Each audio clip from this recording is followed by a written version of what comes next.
I said, oh, what up, though? It is my time to shine. I mean, after all, I am a basement general manager, and this is my time to shine. This is my time to upset the establishment like I've done every year under Lions Syndicate, because unlike some of you in the comment section and some of you who watch the Detroit Lions, I don't ever sway. I'm always the same. I'm catching a lot of strays in the comment section, and you know what? I can take it. I'm like, I'm not the hero you need, but the one you deserve. I'm not the content creator you need, but the one you deserve. That's right.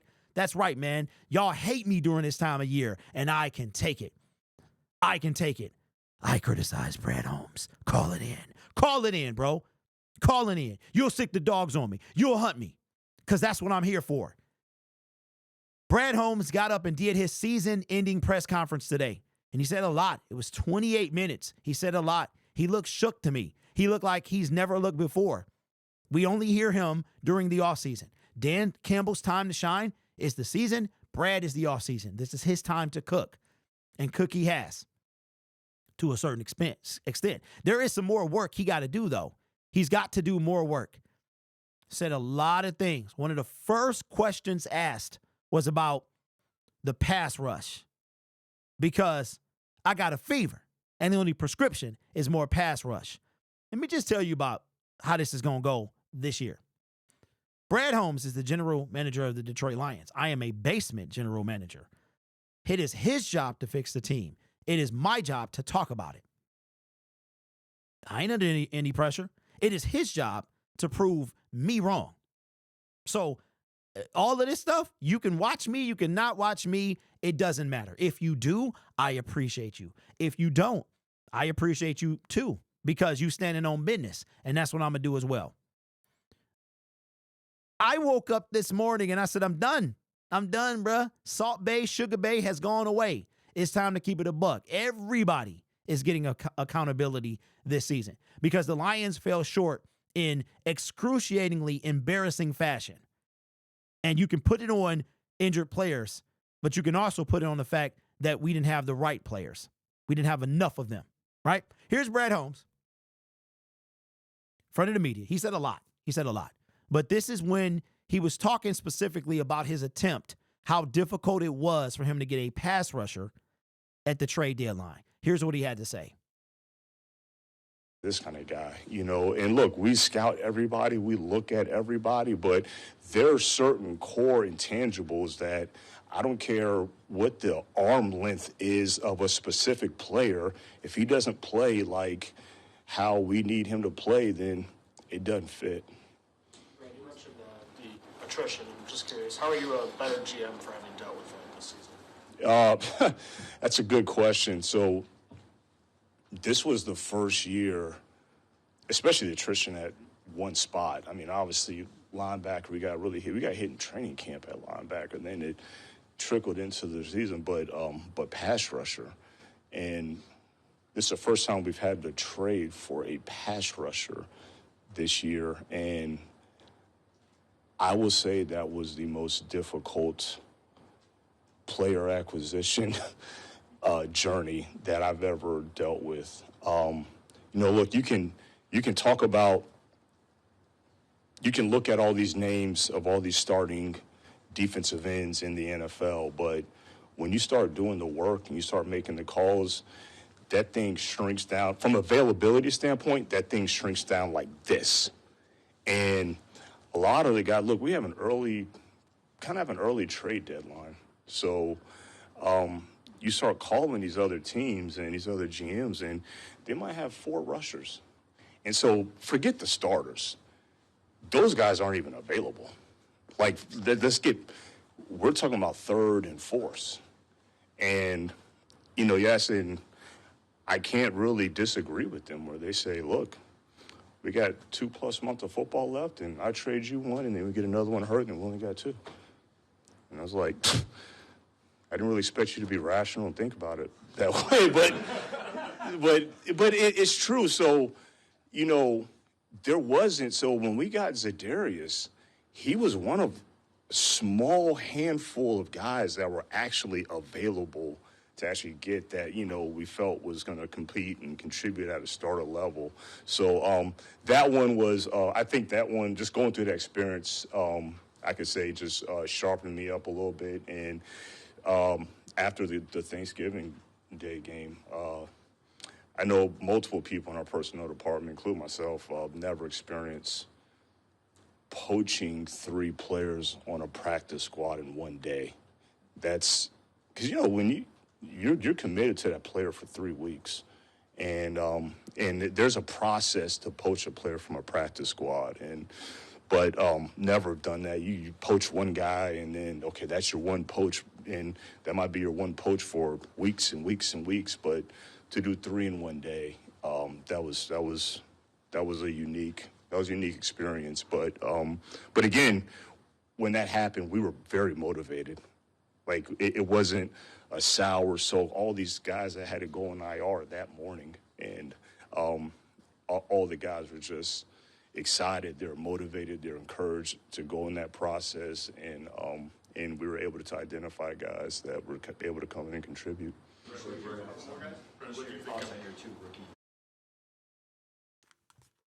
All right. Try to be like David Copperfield and take them off before the camera switched to me. So I heard a lot. I had watched the whole press conference. We did it live. You can go check it out. I'll try to link it in here if I remember. But Brad Holmes went from, the reason he's an enigma to me is because you couldn't really figure him out prior to this year.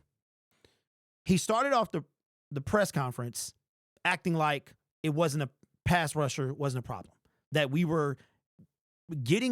had a pass rush before everybody started going down. We lost our first pass rusher in week 3. I don't know about you guys, but I don't remember the pass rush being that great in 2 weeks. Aiden Hutchinson led our team the entire way through, went on IR, and still leads our team by a mile. Now, you can put that on guys going down. You can do that if you want. But early on in the press conference, I heard that it didn't matter, that it wasn't going to happen, and now I genuinely don't know. Based off what he's done up until this point, it's easy to say no, and I'm going to stick with that. I'm going to say he's not going to do anything until he shows me differently. Going into the offseason of 2023 or 4, he didn't pay anybody. Then he just started throwing all this money out. Jared Goff, St. Brown, Panay Sewell, Taylor Decker, Aleem McNeil. All of that happened this calendar season. Now we've got people to worry about coming up. Aiden Hutchinson, Jamison Williams. We've got Kirby Joseph. So he knows how to pay, and he will pay for people he's drafted. When it comes to the pass rusher, it sounds like to me that he did call on some folks. We were hearing rumors that he called on Max Crosby, Hassan Reddick. We heard those, but he didn't want to part with what, if there was a chance to get those guys, those few guys he could get, it was too much for him to part with. Sounds to me that Max, Miles, Trey, those guys were off the table. We'll never know, but they were never on the table. So that reduced the possibilities that we had at pass rusher. So I'm undecided on if he's going to make a move this season. Last season, I made multiple videos about how the pass rusher market, as far as free agency, was going to be reduced this season. Last season was the season that you could secure somebody of value. Try your best to make them come here. This season, not so much. While we will have more than we have now, if Brad Holmes makes the right set of moves, it's not as good as it was last year. Now we have a 3rd-round pick due to the hiring of Aaron Glenn, which is going to do us wonders because we traded away a 3rd-round pick for a guy that's not under contract currently that we have to re-sign. And we traded one, I believe it was for the trade to get Terrion Arnold to move up in last year's draft. I'm going to be very brutal about this man this year. Not that I haven't before, but I'm going to be brutal. See, I've said this a lot. If you are cool with winning and just winning, that's cool. Have you ever thought about this? That Brad Holmes,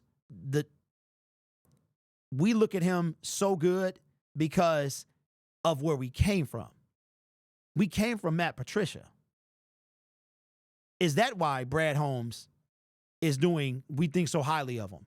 Now, the draft, he's phenomenal. Free agency, not so much. Trading for wide receivers, not so much at all. See, for every Zadarius Smith, you got to sprinkle a Trinity Benson trade in there. For every Aiden Hutchinson, you got to talk about a Broderick Martin, who it might be time to throw in the towel on, right? So he's not perfect. Nobody is. But this right here, I'm confused. I really don't know what he's going to do. I know I'm going to make videos about people I want to see, and I'm going to be very forthcoming as to why I don't think it will or won't happen. With that being the case, a lot of the videos that I make and people that I talk about that are within reason, you guys don't want to hear about it.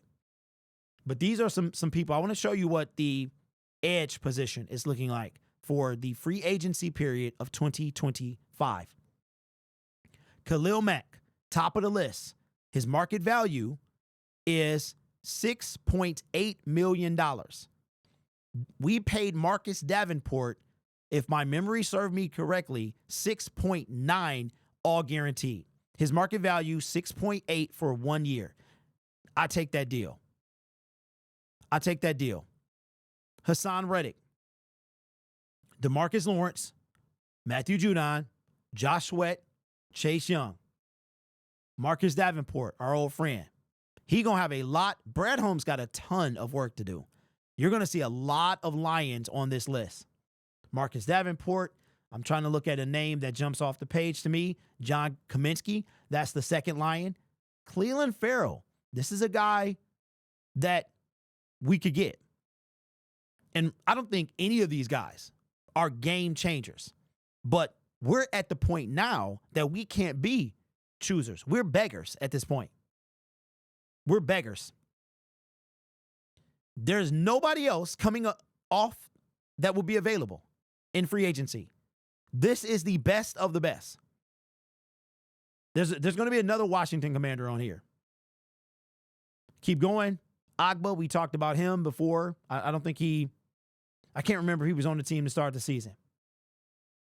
Josh Uche, there's another dude that he was a big name at the trade deadline. Keep going. We're going to see more Detroit Lions. Calais Campbell. Now, ain't that a Brad Holmes pick?